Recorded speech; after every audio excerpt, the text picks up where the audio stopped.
I met my boyfriend in college. You know those guys who don't stand out right away? Like, they're not the loudest in the room or the look at me type, but there's something quiet about them that feels safe? That was exactly what my boyfriend was like. Let's call him Jay. He had these big brown eyes, always looked down when he laughed, and used to tuck his hands into his hoodie like he was nervous all the time. I thought it was kind of adorable. We started talking in this super chill intro class. I think it was Psych 101. He asked to borrow my pen one day, and somehow that turned into lunch, and then into midnight walks back to the dorm. Nothing serious at first. Just two tired students' trauma bonding over ramen and study deadlines. But it felt real. Slowly but surely, he became my person. And when I say person, I mean the one I called after every crappy day. The one I texted good morning and good night to without fail. The one I trusted more than anyone. Which is rare for me. Because I didn't grow up trusting people. I didn't have that soft, happy, two parents hugging in the kitchen childhood. Mine was chaos. So when I was little, my dad was, well, not really a dad. He was angry, violent, unpredictable. Some days he'd slam doors just because dinner was cold. Other days, he wouldn't come home for hours, and when he did, the tension was like walking on shattered glass. My mom tried. She did everything she could. But nothing ever made him better. Until one night, I remember it like it was yesterday, she packed up a few bags, told me to grab my shoes, and we left. Just like that. No goodbye. No, we'll come back. He was just gone. We stayed with a cousin for a while. Started fresh. I remember waking up that first morning without hearing yelling and thinking, so this is what peace feels like.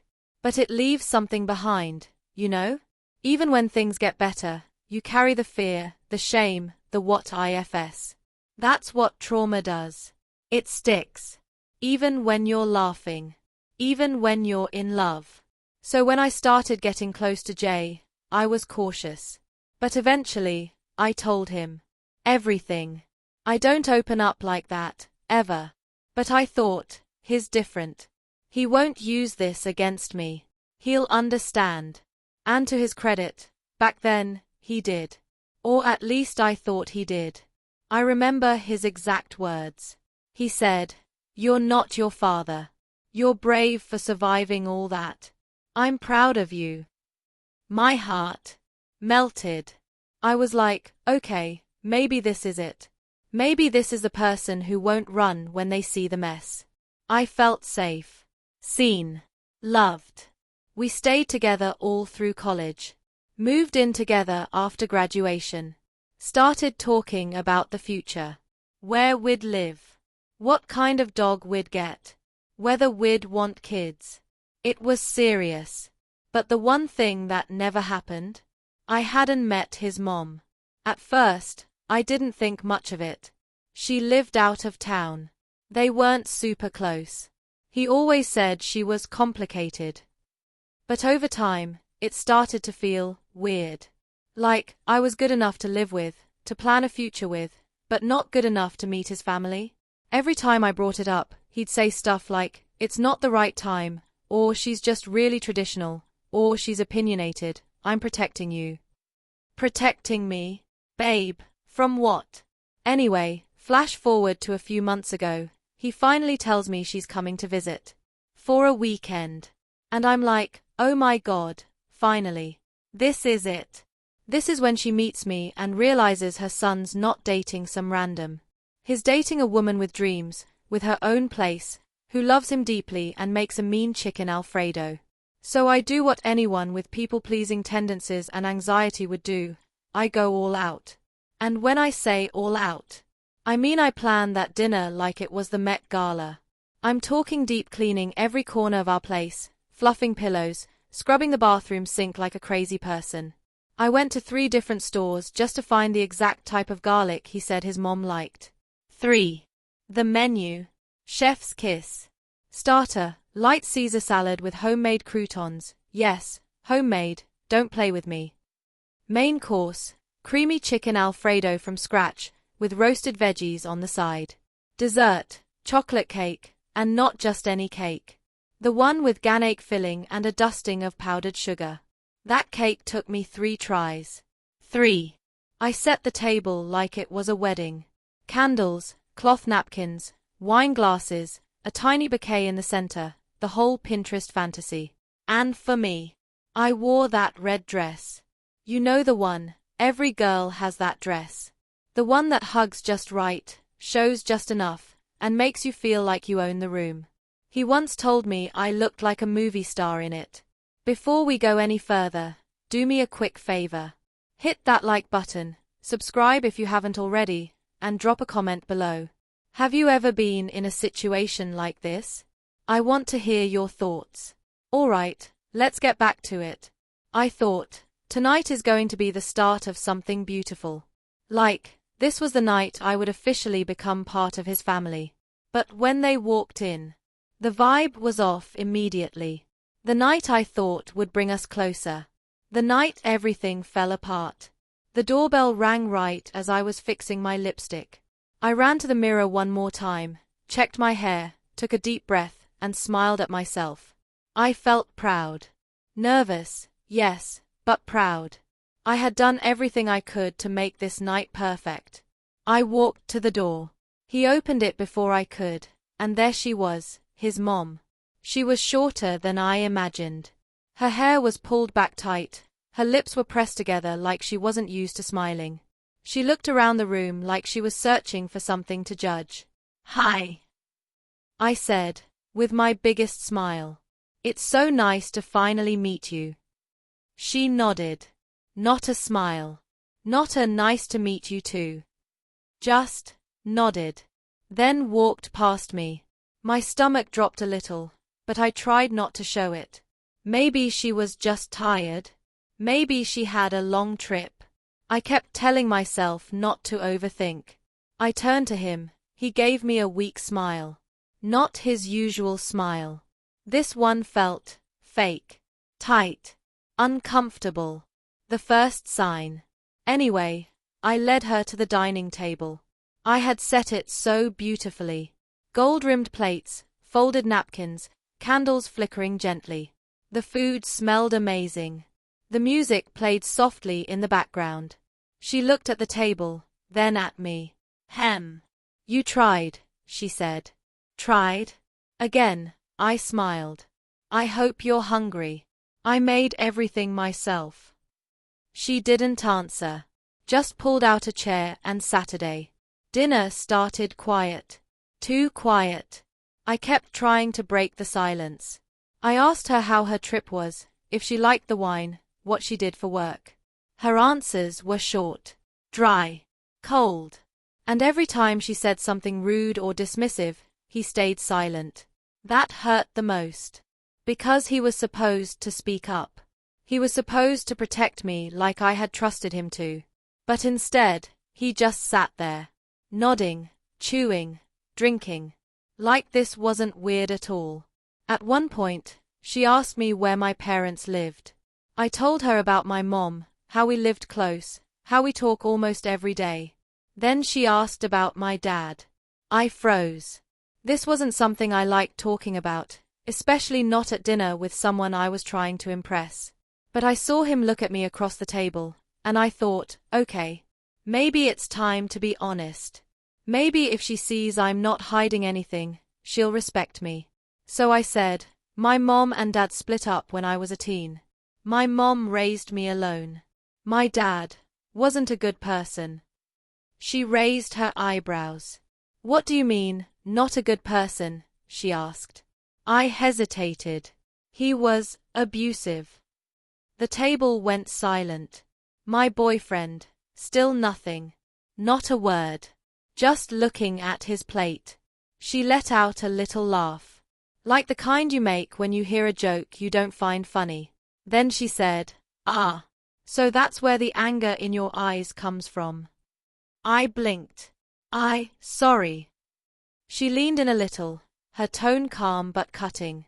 You have your father's blood. That kind of thing doesn't just disappear, you know. It stays in the family. I froze. I felt my cheeks burn. I wasn't sure if it was anger, shock, or heartbreak. Maybe all three. I looked at him, waiting, hoping. Say something. Defend me, please. But he just cleared his throat and took a sip of water. Like nothing happened. I smiled, but not because I was happy. It was that fake smile you give when you're about to cry but don't want anyone to see. I excused myself. Said I needed to check on the dessert. In the kitchen, I finally let the tears fall. I leaned against the fridge, breathing hard. I wanted to scream. Not because she insulted me, but because the person I loved let her do it.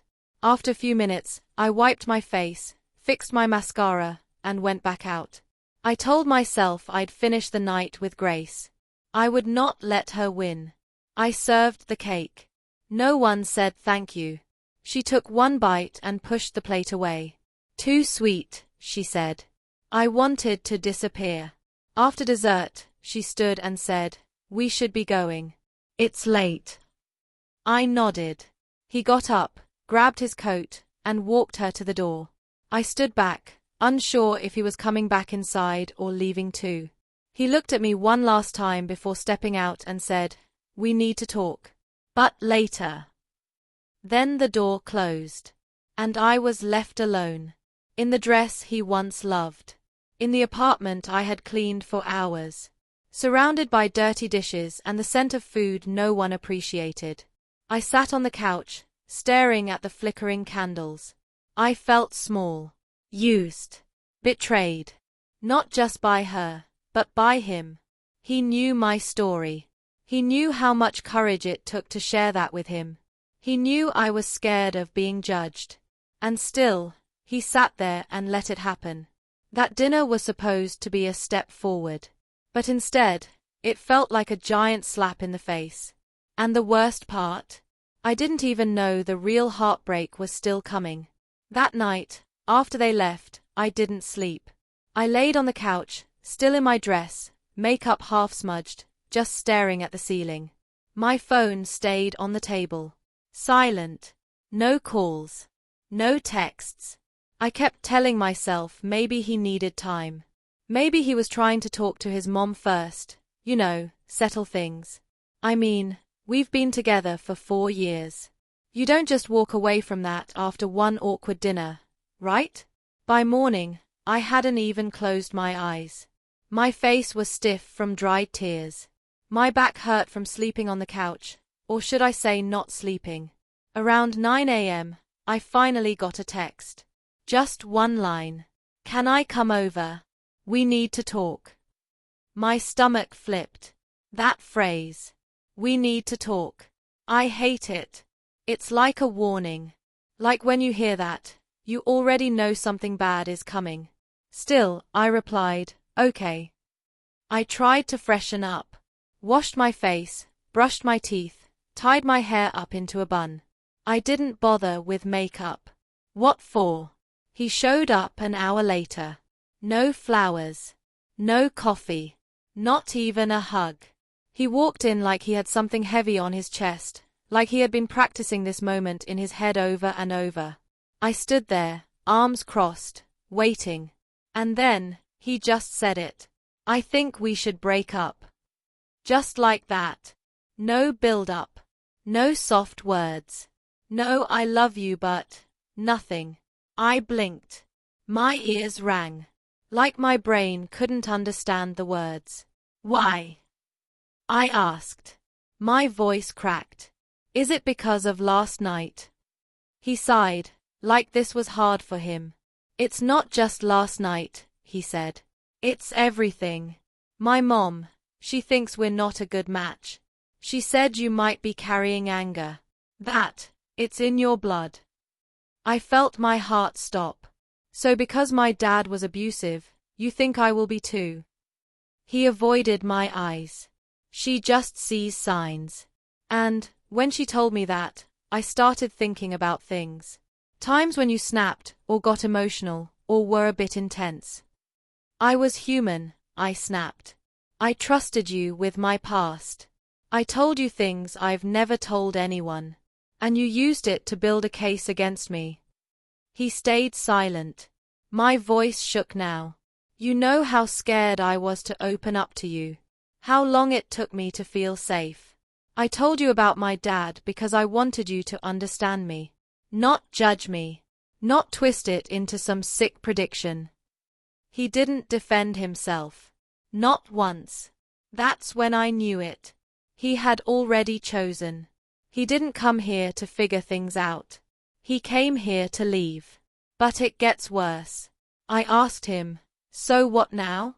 You just cut me off because your mom doesn't approve. He shrugged.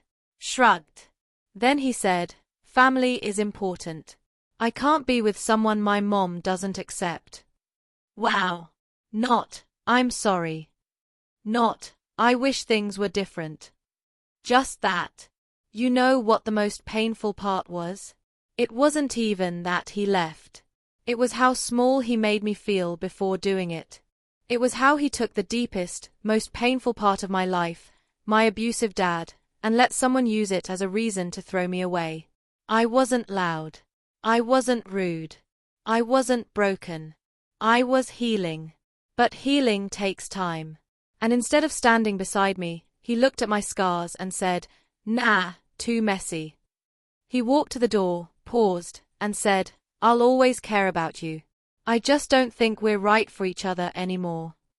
I didn't say anything. He left. And this time, he didn't come back. I sat on the same couch, in the same spot I cried the night before. Except this time, I wasn't just sad. I was angry. Not just at him, but at myself. For being so open. For thinking love meant being vulnerable. For thinking 4 years of memories were stronger than one dinner and one judgmental woman. I looked around my apartment. The table was still set. The candles had burned down. The dishes still dirty in the sink. All of it, for nothing. But here's the thing, even though it hurt like hell, that day taught me something I'll never forget. Some people love the idea of you. But they don't know how to hold you when you're real. They want the happy parts. The smiling photos. The perfect dinner. But when the truth comes out, the hard stuff, the pain, the history, they panic. They run. They leave. He wasn't scared of my past. He was scared of dealing with it. And you know what? That's not love. You know, I always thought the worst part of a breakup was the moment they say it's over. But no. It's the day after. When you wake up, and there's no good morning text. No voice note. No call. No reason to get excited. Just silence. I woke up the next day, my pillow still wet from the night before. My eyes were swollen, my chest was heavy, and my body felt like it had been hit by a truck. Heartbreak does that. You don't even have to move, but somehow, you feel bruised everywhere. My phone was still quiet. I wanted to call him. Just once. Just to say, why? Or please don't do this, or even, come back. But I didn't. I didn't because I had already begged enough, just by sharing my truth with him in the first place. So, I did the only thing I could do. I got up. I walked to the bathroom like a zombie. Looked in the mirror. I looked hollow. Like someone had drained all the light out of me. And you know what I did? I started brushing my teeth. Yeah. I know that sounds so basic, but honestly, that was the first small win. When you're broken like that, brushing your teeth is a win. Washing your face is a win. Standing under the shower and not falling apart is a win. That whole week, I didn't post anything online. No stories. No pictures. Nothing. I didn't want anyone to see me like that. I wasn't ready for the what happened questions or the you'll be okay, queen medium light skin tone nail Polish hand messages that honestly felt too fake to help. Instead, I cried. A lot. I'd cry while washing dishes, while folding clothes, while eating cereal. I even cried while scrolling through our old pictures. The ones where we looked so in love. So full of hope. And guess what? Not a single message from him. No, are you okay? No, I miss you. Nothing. Silence. And that silence. It spoke louder than any breakup text ever could. It told me everything I needed to know. That this man, this person I thought was my forever, had already moved on in his heart before he ever walked out my door. But still, I wasn't ready to move on. Not yet. I kept wondering, what did I do wrong? Was it really my fault? Was I too much? Was my past really a red flag? Was I cursed? Those thoughts were poison, but I let them sit in my head like they belonged there. Until one night, something changed. I was lying in bed, replaying everything in my mind again, when I remembered something he once said. We were talking about people who go through trauma, and I told him, sometimes, I still flinch when someone raises their voice too fast. He looked at me then and said, "Wow, you're strong." That sentence hit me like a wave. Because if he once saw me as strong, how did he let his mom convince him I was dangerous? That I was someone to run away from? And that's when I realized. It was never about me. It was about him. He wasn't strong enough to love someone who had been through real life. He wanted easy, pretty, polished. Someone his mom could brag about at brunch. Not someone who had battle scars. Not someone who had survived abuse and still dared to love anyway. And once I saw that clearly, things slowly began to shift. I started making little promises to myself. Like, I will stop blaming myself for other people's fears. I will not shrink just to make someone comfortable. I will never apologize for surviving. I started journaling again. Just writing nonsense at first, like today sucked or I want to scream. But eventually, it turned into letters to myself. Gentle, loving ones. I cleaned my apartment. I threw away the things that reminded me of him, his hoodie, his half-empty shampoo, even the stupid mug that said #1boyfriend. I made new playlists. Songs that didn't remind me of him. And one day, out of nowhere, I laughed again. I don't even remember what made me laugh. Maybe a video. Maybe a meme. But it felt weird. And beautiful. Because for the first time in weeks, I felt something other than pain. Healing didn't come all at once. It came in tiny waves. In deep breaths.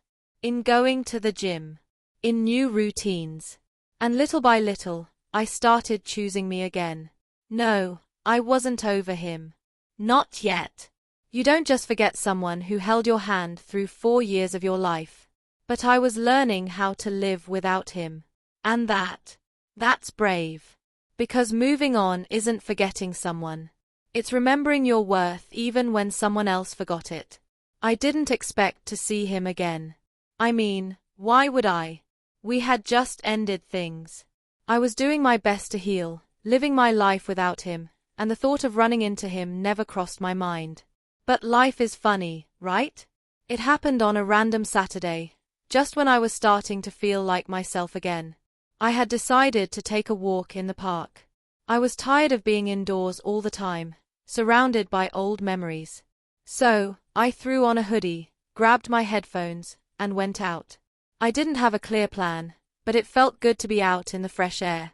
As I walked, my mind wasn't on him. It was on me. I was thinking about how much I'd grown, how I was moving forward. But the moment I turned the corner, there he was. I froze. My heart skipped a beat. I couldn't believe it. After all this time, there he was. Standing a few feet away, holding a coffee cup, looking the same as he did when we were together, except he looked different. Not in a way that was obvious, but in a way I couldn't quite explain. Like he was carrying something heavy. Something he wasn't sharing. For a moment, we just stared at each other. Time seemed to stop. My breath caught in my throat. But then, just like that, he smiled. A smile that didn't reach his eyes. "Hey," he said, voice flat, like we hadn't just shared a past that was so full of love, pain, and memories. Like we hadn't just ended everything. "Hey," I said back, my voice barely above a whisper. We stood there for what felt like ages, the awkward silence stretching between us. Neither of us knew what to say. Neither of us wanted to make the first move. It was like we were strangers again. Strangers who knew everything about each other, but somehow didn't know what to do next. Finally, he broke the silence. I didn't expect to run into you, he said. And that's when it hit me. This wasn't just a random encounter for him. He was nervous.